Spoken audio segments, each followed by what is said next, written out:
Hi everyone and welcome. I think it's time for us to get started. So it's my pleasure to welcome you to today's Emerging Voices Network. My name is Marion Mesmer. I am one of the co-directors of VERTIC, and I'm really glad to see you all here today. The Emerging Voices Network is now already 2 years old, which is a bit wild to think about because that's quite a long time, and we spent most of that time in a pandemic. We founded it during the pandemic to ensure that young and early career professionals continue to be able to exchange views and collaborate on nuclear policy issues, even at a time when travel was heavily curtailed.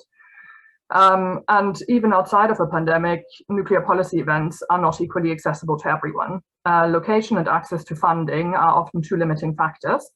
So while we advocate to raise awareness for these issues, our goal is also to create a space within the EVN that is more accessible to everyone.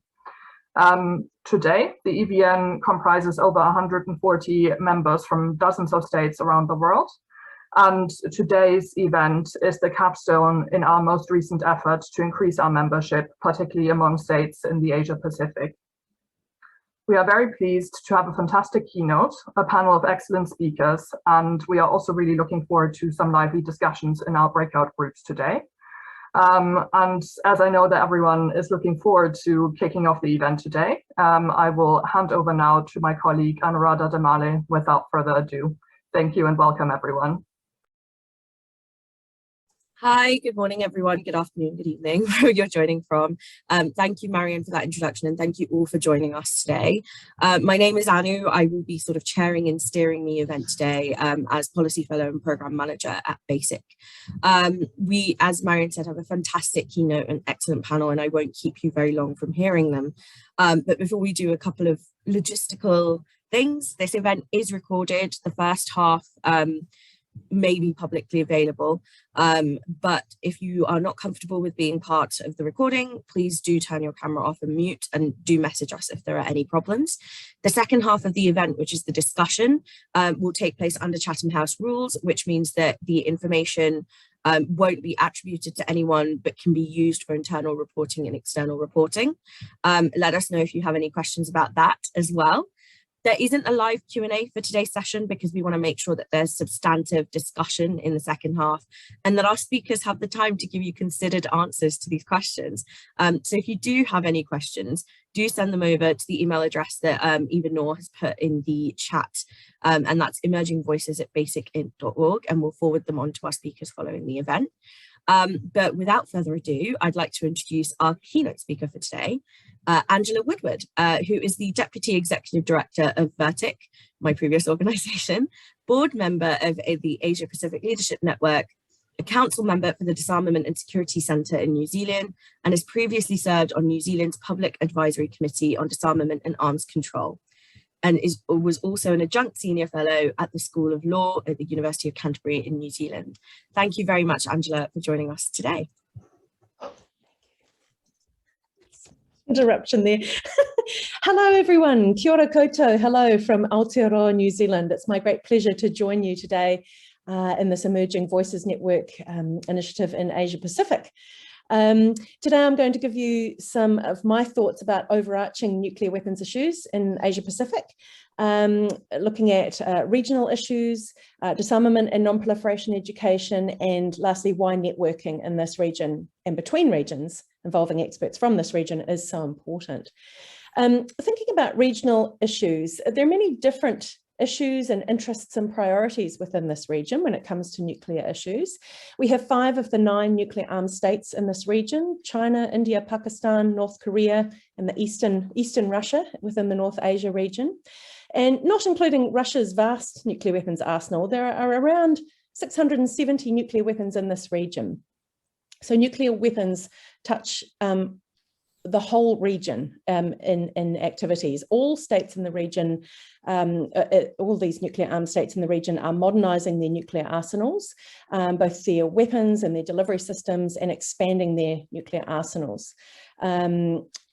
We've seen China, which, whilst it maintains a minimum deterrent posture and a no first use policy, analysts suggest it's aiming to double its nuclear weapons stockpile. It's been testing new warhead delivery systems that can evade US interceptors, which is causing tension between nuclear weapon states. And other countries in the region have been testing new missile systems, such as India and North Korea, increasing stockpile numbers and modernizing their nuclear weapons stockpiles. So very much moving forward with nuclear weapons and not in the direction of disarmament, unfortunately. We've also have United States extended deterrence over states in Asia, being Japan, South Korea, and Australia. And of course, this causes a lot of tension in nuclear diplomacy with other states in this region. We also have the legacy of nuclear testing in the Pacific, within the wider Asia-Pacific region down here in the south, and ongoing environmental remediation problems that has caused. Looking at French Polynesia, the French atmospheric nuclear testing through to 1996, affected 110,000 people, almost the entire population of French Polynesia at the time, was affected by fallout from this atmospheric nuclear testing, and they're still fighting for adequate compensation from France. And this number itself has only just been updated by academics based on new analysis of open source documents in France. So the scale of the problem has never really been even fully understood. We also see in the Marshall Islands the effects of US atmospheric nuclear testing. The RUNIT concrete dome that holds the radioactive fallout contamination of many US tests there is collapsing.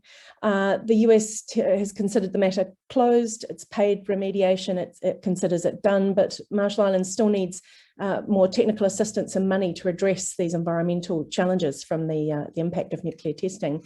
And we also see in Australia, UK atmospheric nuclear testing there greatly affected native Aboriginal communities who were forcibly relocated or just had to simply flee testing as it was being carried out, and they were exposed to radioactive fallout in situ. Their land was contaminated, and again, they received inadequate compensation from the UK or Australian authorities because they failed to account for the migratory nature of Aboriginal settlements in Australia. That problem is ongoing. We see new nuclear challenges in the region. We see the AUKUS deal for new nuclear-powered submarines for Australia.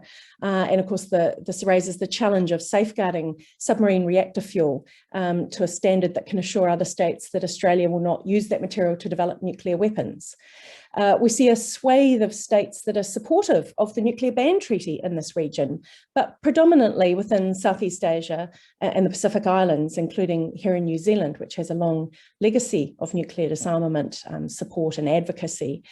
But there are a lot of challenges to overcome. We see policy communities in certain states, especially those that are under the US nuclear umbrella within the region, remain hardline supporters of nuclear weapons. And it can be very difficult for different voices to be heard in policy circles and even by the media. So we need sustained disarmament education to inform and empower the next generation of people coming through with an interest in nuclear weapons issues. So turning to my second point about disarmament and non-proliferation education, of course, we have the UN Secretary-General's study on disarmament and non-proliferation education from the early 2000s, and its recommendations calling for improved provision of tertiary education on disarmament and non-proliferation and increased roles for non-governmental experts, civil society experts in policy discussions. How effectively is that being implemented? Well, many states aren't submitting their reports on their implementation of the UN Secretary-General's study. But here in New Zealand, in Aotearoa, New Zealand, we've done a study on the status of disarmament and non-proliferation education that I think probably mirrors what's happening around the region, that there is a paucity of disarmament and non-proliferation education at the tertiary level. It's not being taught comprehensively or systematically. There are insufficient academics with this specialisation in order to teach, research and supervise postgraduate study. What teaching does occur is usually in social sciences and law, and this creates a number of problems. We see there are significant teaching gaps in the STEM disciplines, and that's of course a problem where we're trying to reach the new scientists and technologists and dual use science and technology. where those fields are creating new pathways for weapons development and proliferation, including in the nuclear sphere. So there's a great need for increased teaching of ethics and training in non-proliferation. And we also see a problem that the academic expertise is mainly in older professionals. So we urgently need emerging experts to start in this career field now. And what role can networking play in improving this situation? Well, we need to see increased diversity and equity in policy discussion about this region. Currently, a lot of analysis is carried out by outside experts, especially from the larger, well-funded think tanks in North America and Western Europe. So we need to engage more experts from this region. They have unique understanding of these countries and nuclear weapons issues in this region. We need to engage more emerging experts and younger professionals in order to gain from their perspective, including on cross-cutting issues such as the nexus between climate change and nuclear weapons, which is of course climate change being sort of a key issue for younger generations. What can they see as to how to bring these issues together and solve them? But we also need to engage these younger experts because the workforce is aging and we need to get people in at the bottom. We also need to engage more women on policy issues, especially nuclear policy issues, including women of colour and women from this region, across the region. And lastly, I'd just say there's also great value in having discussions from people across regions and sharing perspective, gaining deeper understanding of the problems that we all ultimately have to solve together. So I look forward to the discussion. Thank you very much, Anu. Thank you so much, Angela. That was a fantastic overview of the region itself, without claiming to know everything, which is really tastefully done, to be honest. And thank you so much for ending on the note of talking about the need for collaborative discussion across the region as well. We're really hopeful that this forum can act as a space for that to happen. So we're going to move on to our panel now. Our panel is made up of a mix of experts from across stages in their career with a range of expertise. And we're going to start today with Tong Zhao, who has an extensive bio that I'm going to shorten quite significantly. But Tong Zhao is the Senior Fellow in the Nuclear Policy Program at the Carnegie Endowment for International Peace. Based in Beijing, he conducts research on strategic security issues such as nuclear weapons policy, deterrence, arms control, non-proliferation, missile defense, hypersonic weapons, and China's security and foreign policy. He's also an associate editor of the journal Science and Global Security and a member of the International Panel on Fissile Materials. Tong, over to you. Thank you very much for joining us. Well, thank you so much for having me. I will try to focus my short comments on the East Asia region. And the most important country in this region in terms of nuclear-related policy issues is, of course, China and the growing US-China nuclear competition.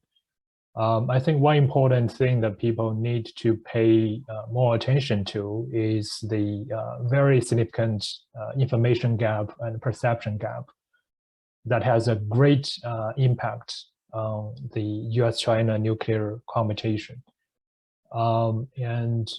Just take the example of the Ukraine war. The Chinese nuclear policy community in general does not appear to appreciate the risk of nuclear escalation in this war as much as Western nuclear experts. And there are several reasons. One is that China in general has a very different understanding about the nature of the war. China genuinely believes that this is a war that was provoked by Western countries. Russia was simply forced to defend its legitimate security interests. Chinese experts in general blame Western countries for exaggerating the nuclear security risks. When there was report of fighting near nuclear power plants in Ukraine, there was an outcry in Western countries, for the risks of nuclear safety and security.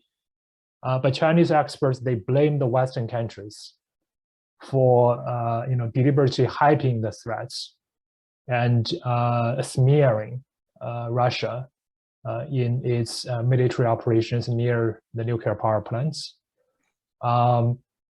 They also have fundamentally different views about the reported American funding of biolabs in Ukraine. This is not nuclear specific, but it's related to weapons of mass destruction.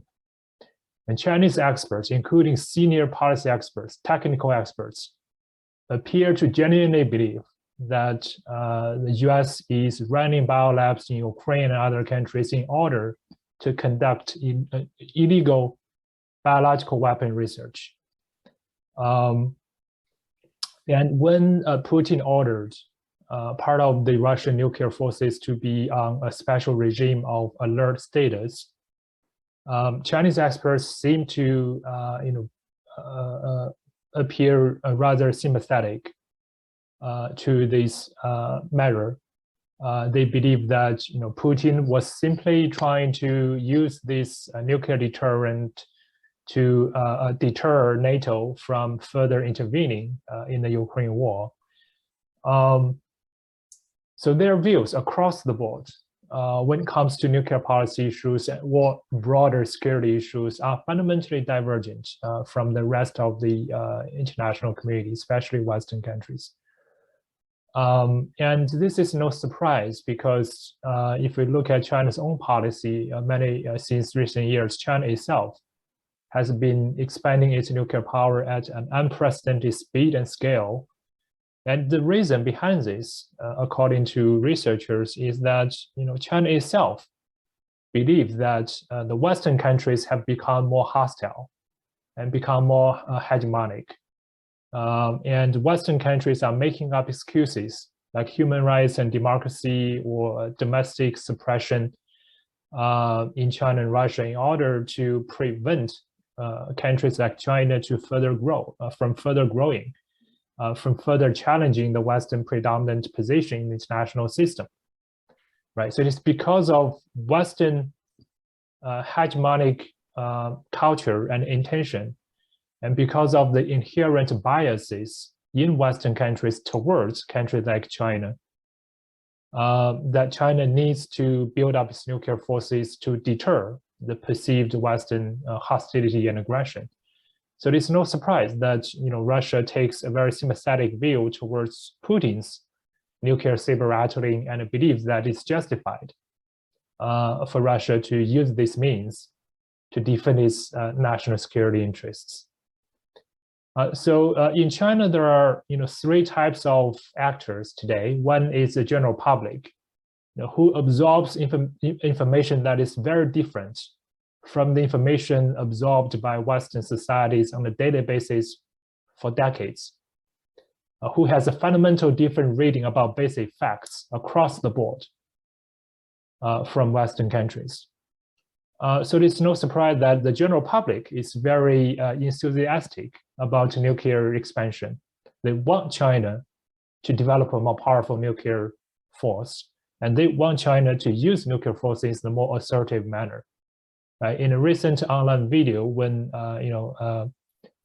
someone calls on the Chinese government to revise its no first use policy and to threaten Japan with nuclear weapons if Japan ever dares to come to Taiwan's defense in the future, 99%, more than 99% of the Chinese netizens who left comments below that video were 100% supportive of that type of policy change.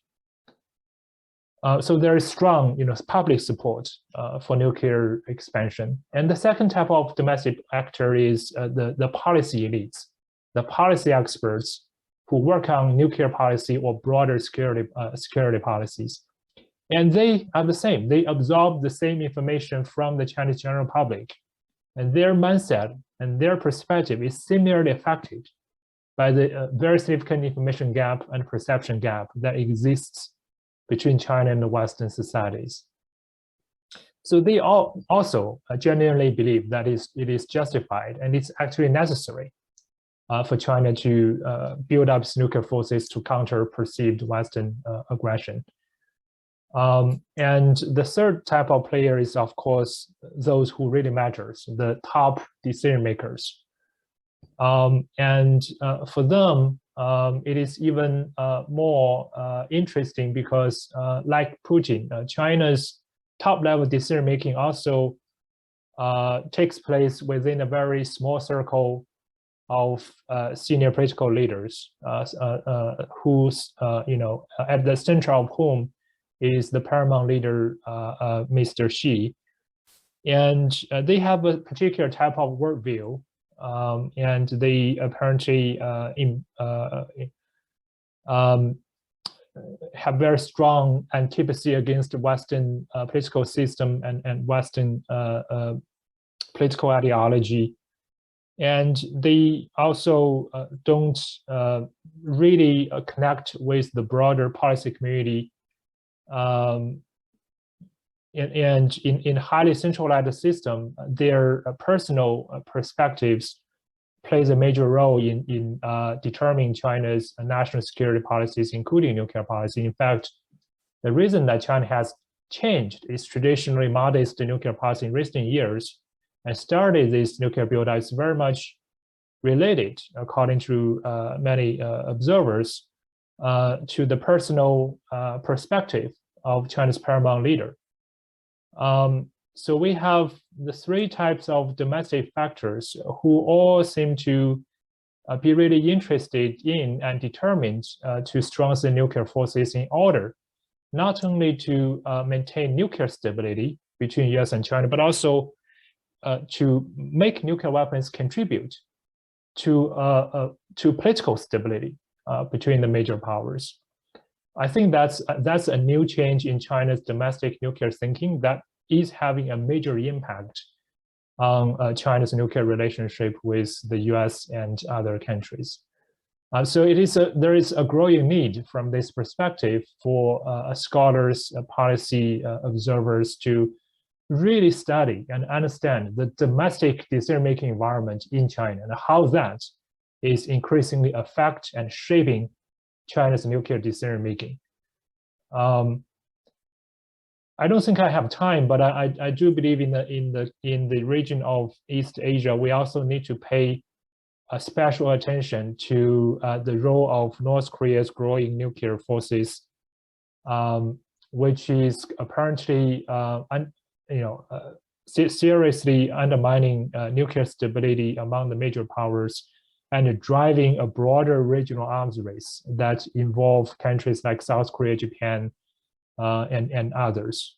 The unfortunate reality is there is no consensus among the major powers about how to address the North Koreans' growing nuclear threats. In the case of China, China doesn't even acknowledge that countries like the United States and South Korea have a legitimate, has a legitimate interest, has a legitimate reason to counter the growing North Korean nuclear threat.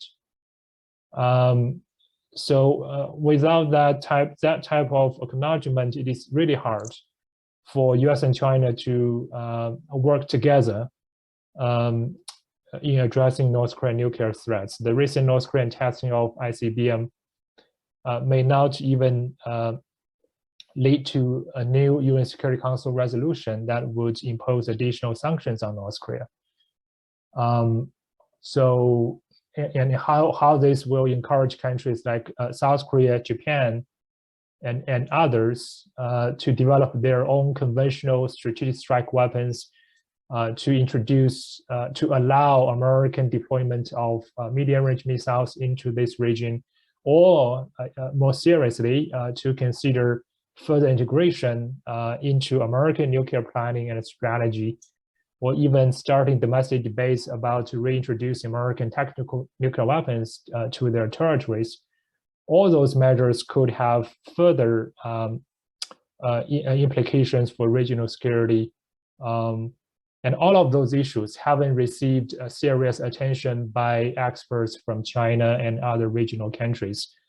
So I think there's a lot that needs to be done. I do believe emerging scholars have a special opportunity and responsibility to take on these issues in order to help preserve basic peace and stability in this part of the world. I will stop here. Thank you.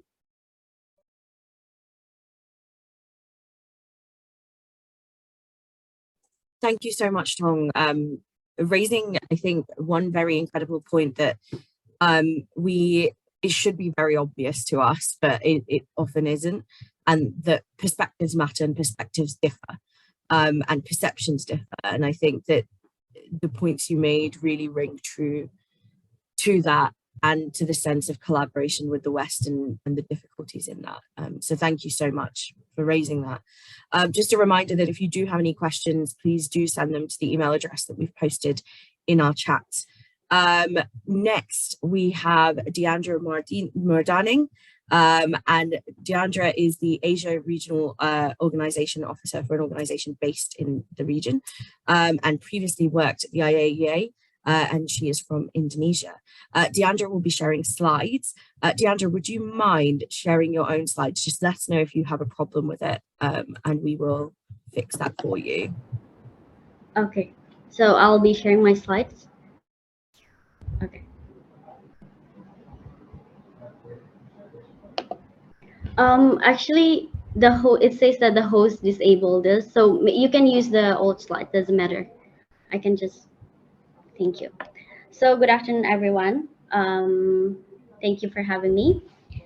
Today I will share my thoughts and take on Indonesia's nuclear non-proliferation and disarmament efforts. So before we go into the discussion, I think it's important that I share a brief history of Indonesia's nuclear policy. In the mid-60s, during the first Indonesian President Sukarno's administration, Indonesia actually sought to acquire a nuclear weapon. I think it was inspired by China's first nuclear test in 1964. And one of the reasons why Indonesia intended to pursue the nuclear weapon was it's said to protect the revolution from increasing Western influence in Southeast Asia. During this time, there was a Vietnam War and the British strong presence in Indonesia's neighboring countries such as Malaysia and Singapore. It is worth noting that Indonesia was colonized by the Dutch for over 300 years. So Indonesia tried not to be recolonized, I think, by the West. And the reason why the plan never went through was due to the lack of human resource and assistance from capable countries, especially after China's officials stated that it will not assist Indonesia to build the weapon. There were talks before between Indonesian and Chinese officials, but later Chinese officials declared that the request was rather unrealistic and further encouraged African and Asian nations to build a bomb on do-it-yourself basis. Anyway, the aspiration officially ended when Sukarno forcefully transferred his power to Indonesian Army General Suharto after a failed coup d'etat of Indonesian Air Forces members that targeted most senior army generals.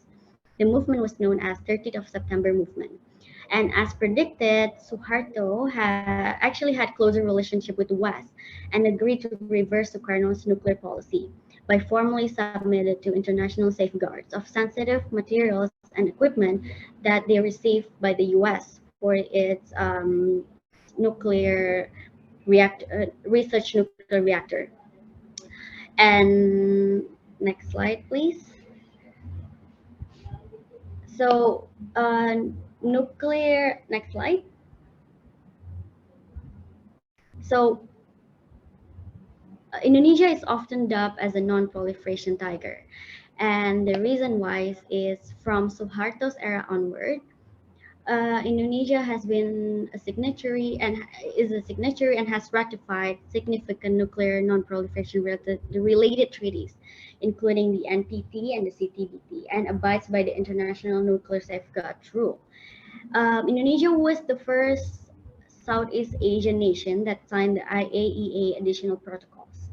Indonesia also contributes to wider acceptance of the protocol of the Southeast Asian Nuclear Weapon Free Zone, also known as the Bangkok Treaty, by the nuclear weapon states. And up until today, it continues to lead negotiation between nuclear weapon states and Southeast Asian nuclear weapon-free zone members to reach consensus so that all nuclear weapon states would eventually sign and ratify the agreement. Now, the Bangkok Treaty itself is an important component of the Declaration on the Zone of Peace, Freedom, and Neutrality that was signed by Southeast Asian nation member states in 1971.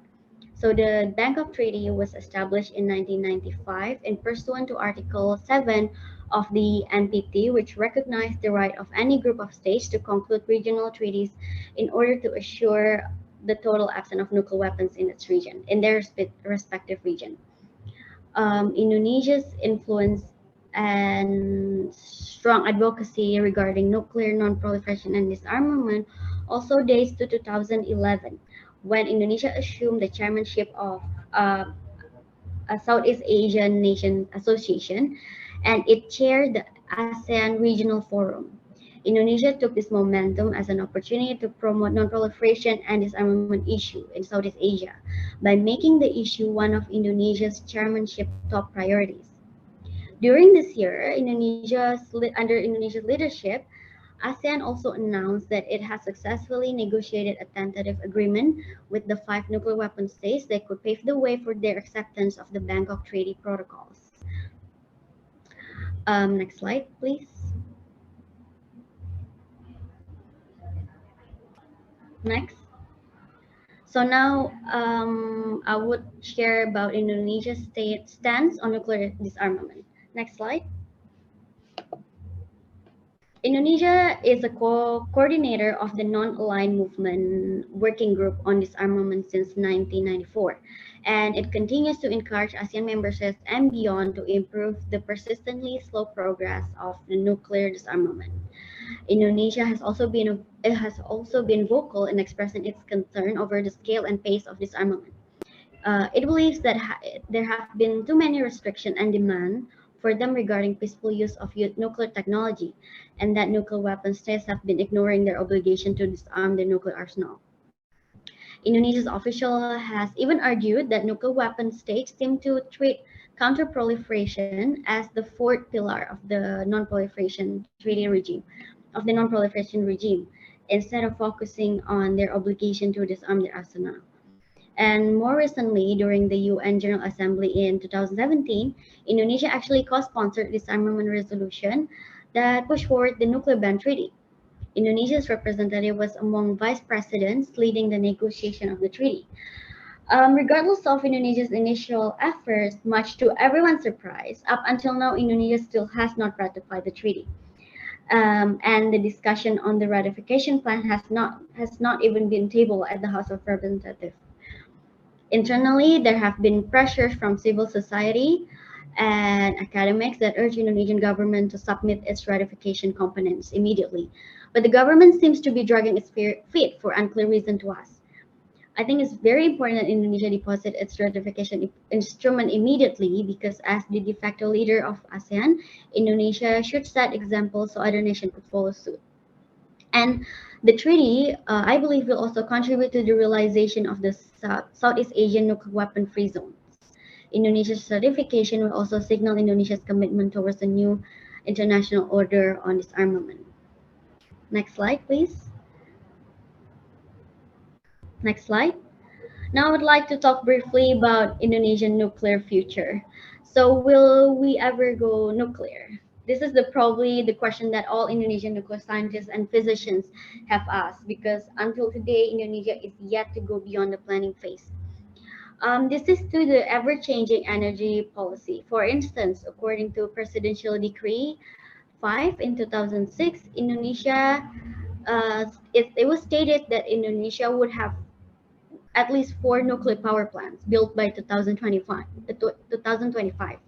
However, in 2020, Indonesia Energy Minister reiterated that nuclear is still the last energy option. But on a brighter note, in the same year, Indonesian government has passed Omnibus Law, which contains provision on nuclear, which intends to make it easier for the public, especially the private sector, to obtain business permits in the nuclear power sector. There's an inconsistency, obviously there's an inconsistency there, but it's still a progress in the nuclear sector in Indonesia. Now, regarding the option of nuclear reactors in Indonesia, In 2016, China Nuclear Engineering Corporation has signed an agreement with Indonesian National Atomic Energy Agency to jointly develop a high-temperature gas-cooled reactor. And it was announced in 2021 that the Indonesian Atomic Energy Agency has successfully developed a detailed engineering design for its experimental power reactor using the STGR technology. It also considered the integration of SMR or small modular reactor, considering it would be cost efficient and compatible for Indonesia geographical features as an archipelago. Now, most recently, nuclear talks have been resurfaced, specifically on thorium-based reactor, as a nuclear energy startup from the US or Thorcon International reportedly plan to invest 1 and 2 billion USD on the development of 500 megawatts reactor that use thorium rather than uranium in Indonesia, given the plentiful source of thorium in Indonesia. For instance, Indonesia Defense Minister seems interested in pursuing a small-sized molten salt nuclear reactor with a 50 megawatt electric generation output to power a marine vehicle. So nevertheless, all these talks are not without strong opposition. Opponents argue that developing nuclear power plant is a sign of a backward action, as other countries such as Germany and Japan have begun to abandon nuclear power. And that thorium-based nuclear reactor is such a huge gamble, considering that it has never been operated anywhere else in the world before. So yeah, does Indonesia wants to go nuclear? I think this is the question that remains unsolved up until today. Now the conclusion. Indonesia seems to be doing well. For me, it's in non-proliferation efforts, but obviously there is an outstanding task regarding its disarmament measure. And I think it is important that Jakarta immediately form a ministerial committee to lead a discussion on the ratification of the nuclear ban treaty with the House representative. So that Indonesia can soon be the member of the treaty and continue to effectively advocate for disarmament.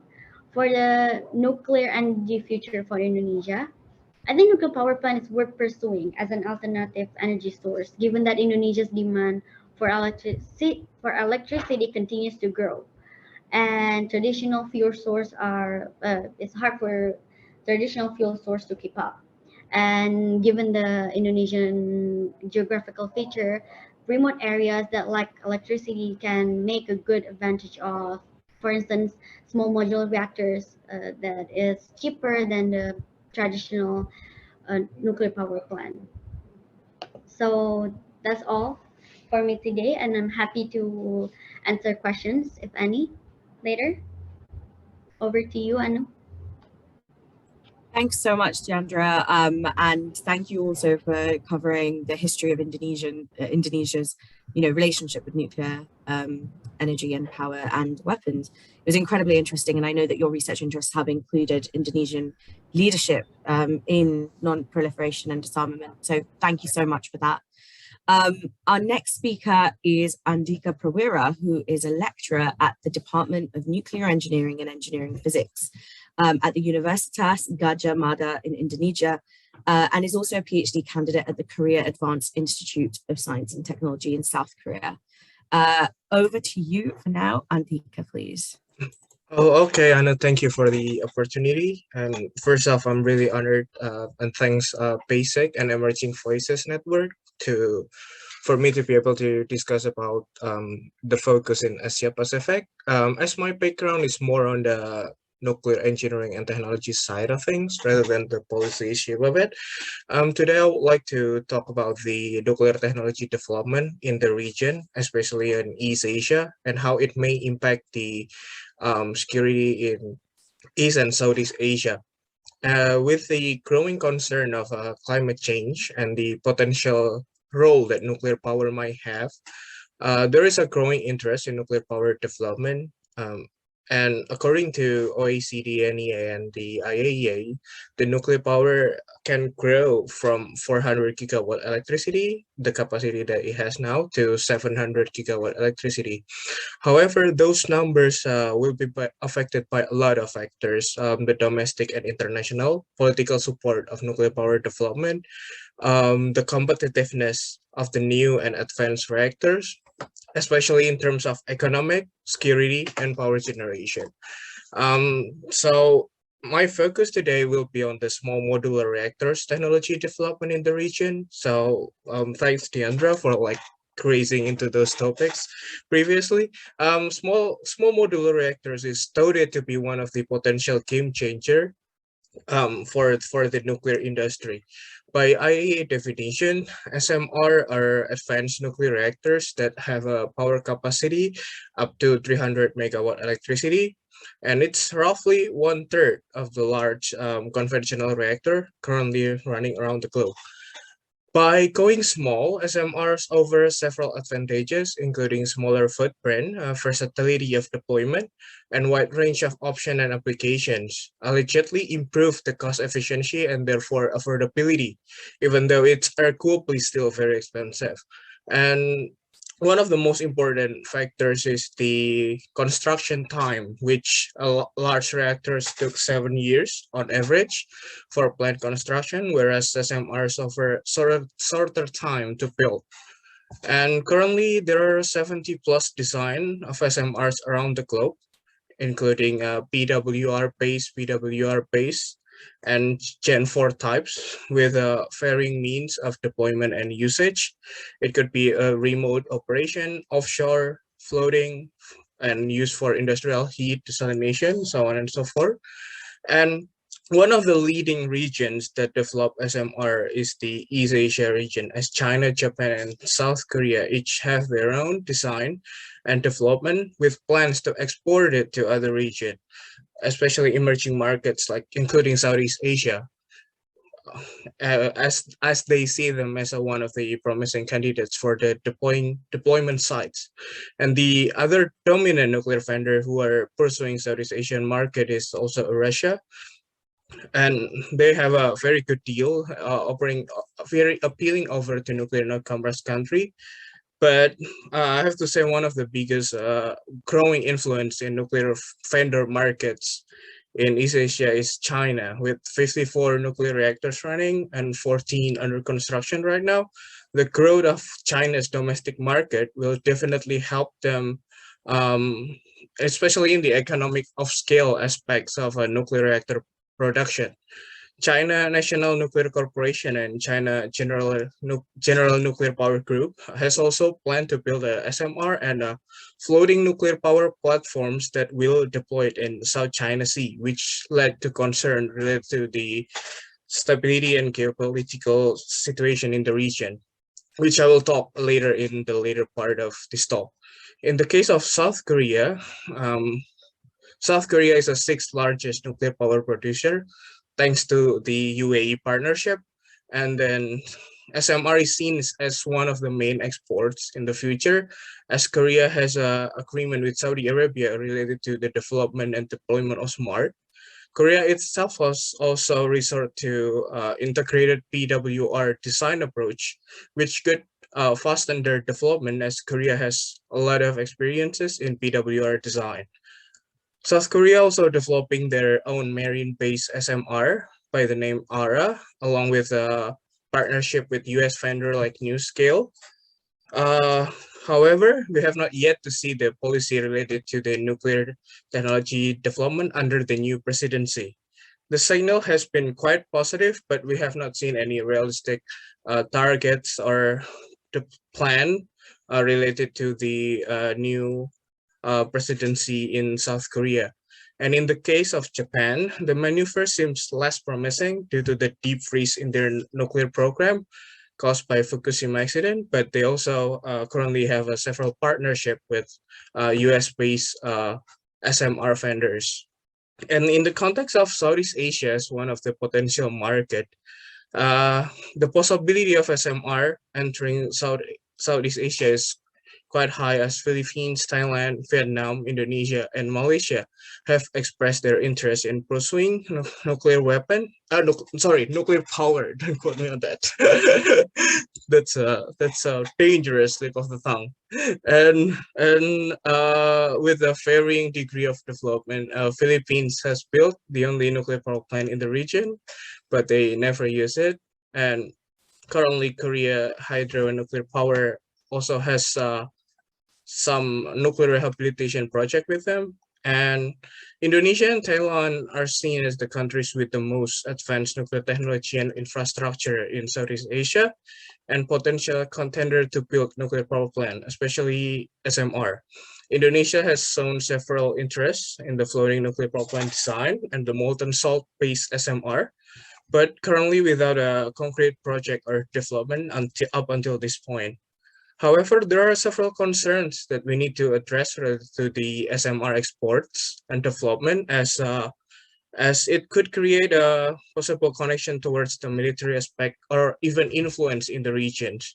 There is a fear that SMR can be a shortcut to develop nuclear weapons, or the concern on how floating nuclear power plants has the potential dangers as they face piracy and a non-state actor concern. The level of governance among countries interested in SMRs in Southeast Asia is also relatively lower in terms of nuclear safety, security, and project management experience compared to the major nuclear exporters. And it could also indicate the risk of management by state actors, but also the potential risk by non-state actors as well. And SMR can be seen as one measure to lower the barrier of entry to the nuclear power, and it may create a new uncertainties in nuclear non-proliferation in the future. Hence, the potential proliferation risks of the nuclear cooperation need to be assessed thoroughly to establish sustainable nuclear power development. One of the key factors is the proliferation resistance of the deployment and use of SMR in the region, especially to not significantly increase the probability of proliferation of nuclear weapons and impedes the diversion or undeclared production of nuclear materials. So in comparison to large nuclear reactors, SMRs in general have a slightly higher proliferation resistance, as the SMR has a smaller inventory of nuclear materials, higher burnup, and high radiation barriers against misconduct for diversion. However, there are also features that could reduce the proliferation resistance, such as the use of highly enriched uranium on some design, or high assay low enriched uranium, or even a fast breeder concept. In the case of floating nuclear power plant design, there are several concerns that need to be addressed, especially related to the convention on how to maintain the safety and the civil liability in the case of an accident in a floating nuclear power plant. It will be important to address how convention of nuclear safety applies to a non-land-based nuclear power, and how the emergency preparedness measures are prepared to be able to assess the possibility of floating nuclear power plant. So all in all, the important asset test that should be passed in SMR development and export control is: would you trust a country X to build an SMR for country Y?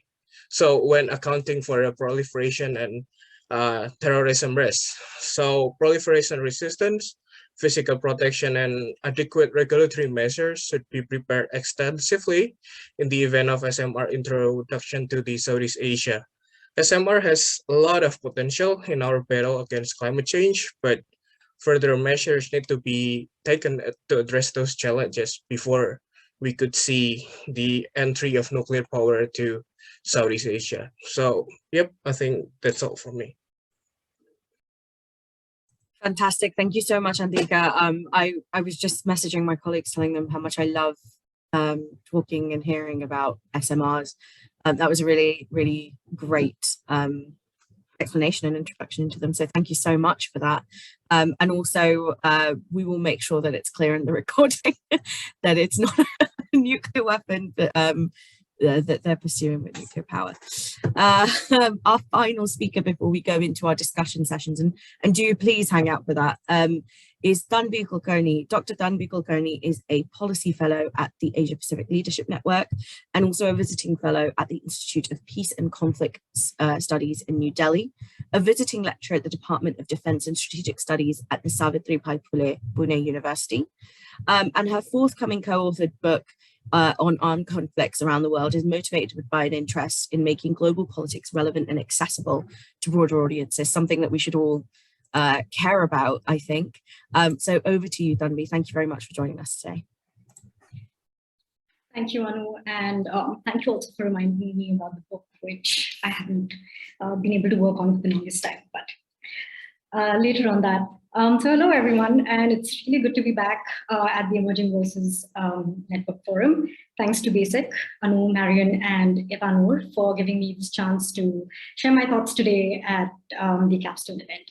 As Anu mentioned, I work with the Asia Pacific Leadership Network for Non-Proliferation and Disarmament, and we cover a wide range of strategic and security issues in the Asia Pacific region. And our work is aimed at promoting nuclear non-proliferation, disarmament, and risk reduction globally also, but specifically in Asia Pacific. My own work looks at the nuclear politics of Southern Asia, and that is what I'll focus my remarks on for today. So the Asia Pacific region is essentially identified by the shifts in the global geopolitics, but it's a bit tricky to define the Asia Pacific as a geopolitical term. So while its contours can really be mapped roughly from South Asia to Northeast Asia and the Pacific Islands, it's a combination of geographically, historically, politically, culturally, and ecologically very diverse zones. So in a way, we see that Asia Pacific also becomes an analytical category. But the identity of the Asia Pacific has also been constantly constructed endogenously through political and strategic discourses within the region, formal and informal groupings and organizations and networks like ours, and also through references references to shared opportunities and risks that are seen by actors in this region. But having said that, the Asia Pacific is increasingly an important space in the political imagination of the modern world. As a region where great power rivalry is playing out, where some of the most pressing and challenging relations between nuclear weapons armed states exist, which also includes Southern Asia. So with that very brief note on the Asia Pacific, I'll move on to Southern Asia. Like the term Asia Pacific, even South Asia is a geopolitical construct. The other geopolitical frames of reference that are used for this geographical space are Southern Asia or the Indian subcontinent. Now, this region is understood to be one of the most volatile sub-region of the world. At least that is how the region is always described in the Western security discourses. And that is because of its complex security dynamics, which includes historical animosities, long-standing unresolved territorial disputes, militarized borders, terrorism, extremism, disparities in military and economic capabilities, and very high levels of poverty, discrimination, etc. So South Asia has often been referred to as a nuclear flashpoint because of the India-Pakistan conflict. But this dyad also has some of the most long-standing institutionalized confidence-building processes and practices. What makes South Asia or Southern Asia unique is that it's the only region in the world where 3 nuclear-armed states with active interstate conflicts between them inhabit the same geographical space. So what we have in this region is 2 asymmetric dyads. One is the India-Pakistan nuclear dyad, and the other is the India-China nuclear dyad. And these 2 dyads are also linked in sort of a trilemma because of India being a common regional rival in both dyads on one hand, and on the other hand, a strategic partnership between China and Pakistan, which India increasingly views as a combined threat. At the same time, this trilemma is part of a longer chain of nuclear players at the higher levels, which includes the US and Russia. The India-Pakistan nuclear dyad is relatively a simple dyad with strong adversarial political and military relations and conflict between the 2 countries, characterized by intense bilateral strategic competition and an occasional arms racing. This dyad is asymmetric, not so much because of the disparity in the conventional and nuclear force capabilities of the 2 countries, but rather because of the different roles that the 2 countries assign to their nuclear forces and the different nuclear force postures. For instance, Pakistan believes that using nuclear weapons should deter conventional attacks from India, So they have a force posture, which is open to first use of nuclear weapons, tactical use, battlefield range, delivery systems, and a rather ambiguous policy that defines in what cases nuclear weapons will be used. On the other hand, India believes that believes in deterring nuclear attacks, threats, coercion with its nuclear capabilities. It has a no first use policy and minimum deterrence policy, and a declared nuclear doctrine. Now, the India-Pakistan nuclear rivalry is largely an extension of the historical political rivalry between the two countries. It is highly crisis-prone, the most recent one being the Pulwama-Balakot crisis of 2019. Fortunately, the recent accidental firing of an Indian cruise missile into the Pakistani territory did not lead to an escalation, but we'll come to that later. The India-China dyad is a more complex one because there is a quasi-adversarial relationship in which both states also undertake strategic, non-strategic interaction. And by that, I mean a significant economic and political relation exists between the two countries. There is tacit but unrestrained, there's tacit but quite restrained arms racing and sort of strategic hedging. The China-India nuclear dyad would be an example of a typical post-Cold War feature in which the nuclear relationship is characterized by relative crisis stability. So one of the reasons for this is that both India and China assign a primarily defensive role to its nuclear weapons, and their doctrines do not signal the use of nuclear weapons for conventional deterrence. So they both have a declared no first use policy and a minimum deterrence policy. Over the last few decades, instances of military confrontation between the two states have been relatively limited, but we've seen that there has been a heightening of tensions over the last few years. For India, at least, China is considered to be a bigger threat, and Pakistan is considered to be a more immediate threat. All three countries are fairly opaque about their strategic capabilities, but we also see that all three countries presently are amping up and modernizing their systems in the conventional, nuclear, space, as well as cyber realms.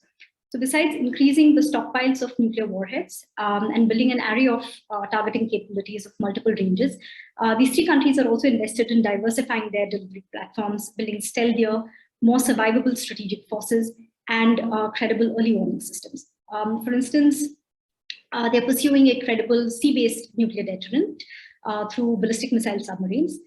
There's also the development and deployment of MIRV capabilities, dual-use cruise missiles. There's research and development on hypersonic missiles, and possibly even hypersonic cruise missiles and hypersonic glide vehicles in the case of China, and an expansion of space-based capabilities to improve ISR. In addition to this, Pakistan has a whole inventory of tactical range nuclear weapons. In terms of space capabilities, China has a geospatial positioning system based on satellites, which gives it an independent ability to guide missiles to certain targets. India has heavily invested in building space capabilities, and it conducted its ASAT test in the low Earth orbit in 2019. Pakistan is still behind in satellite and space activities, but it might have the option of getting China's assistance to develop space-based capabilities. Like I mentioned earlier, India and Pakistan have a decent inventory of confidence building measures, which also applies to their nuclear capabilities. For instance, there is a non-targeting agreement on select nuclear installations, a pre-notification of ballistic missiles tests, and the notification of nuclear accidents. But these measures have not really kept pace with the new developments that have taken place in the region over the years. For instance, there is no notification on cruise missile testing.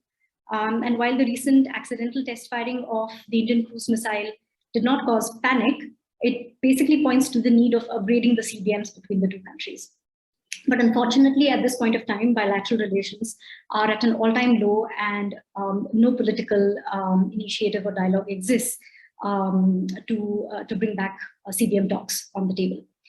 On the other hand, there are no explicit confidence-building measures on nuclear issues between India and China, but there is sort of a tacit reliance on the understanding that both states have a no first use policy and look at nuclear weapons as last resort.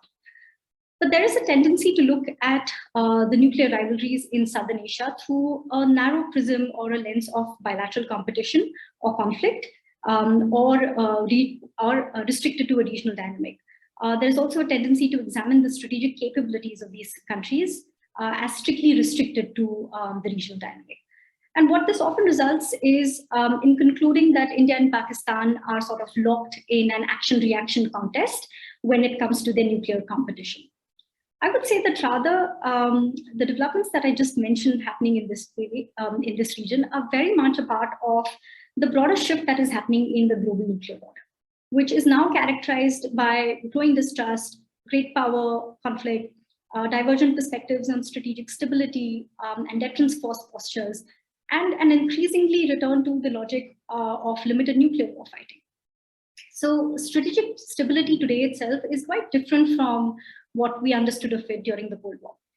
For one, there are increased number of players in the global nuclear order with asymmetric capabilities. Nuclear capabilities are highly intertwined with conventional capabilities and even with cyberspace capabilities. So strategic stability is far more complicated than the maintenance of nuclear parity and mutual vulnerability between 2 or 3 big powers. We see that the dynamics that play out between the US, Russia, and China do affect the regional deterrence equations, whether it is in Southern Asia or it is in Northeast Asia. And then the regional nuclear rivalries get played out globally because of proliferation concerns and because one or more player is always linked to other deterrence relationships. So this, along with the fact that there are differences in deterrence strategies, the threat perceptions in different parts of the world and within this region are linked, that nuclear escalation is not restricted only to nuclear capabilities, but has also expanded to conventional cyberspace capabilities. That different states have preference for different types of nuclear systems and delivery systems are all very important factors that we need to think about when we're thinking about new ways to address the risks and dangers of nuclear weapons at the multilateral level, especially in the Asia Pacific. I'll stop there. Thank you. Thank you so much, Tanvi. That was a really, really great contribution to end on, I think, also just sort of talking about the broader picture outside of nuclear technologies and how these issues interface with other domains and other systems as well. So thank you so much. And thank you to all of our speakers today for all their contributions. I personally have learned a lot and it's been amazing. So thank you very much. Before we move into the second half, please do tweet about the event if you have Twitter. The information is all in the chat box and we'd love to hear your thoughts. Remember that you can email us on emergingvoices@basicinc.org and we will try and get considered answers to your questions from our speakers. The second half of today's event will take place under Chatham House rules and you will be split into 2 groups. We may have some reshuffling of the breakout rooms, but it should be fine. But this is where your expertise comes in. We will ask 3 guiding questions in this session, which I'll remind you after the break. We have a short, I would say 3-minute break. So we will start at 5 past the hour if you are working on hour and 35 past the hour if you're working on half-hour blocks. But please do take a short break and we will be back then. Thank you.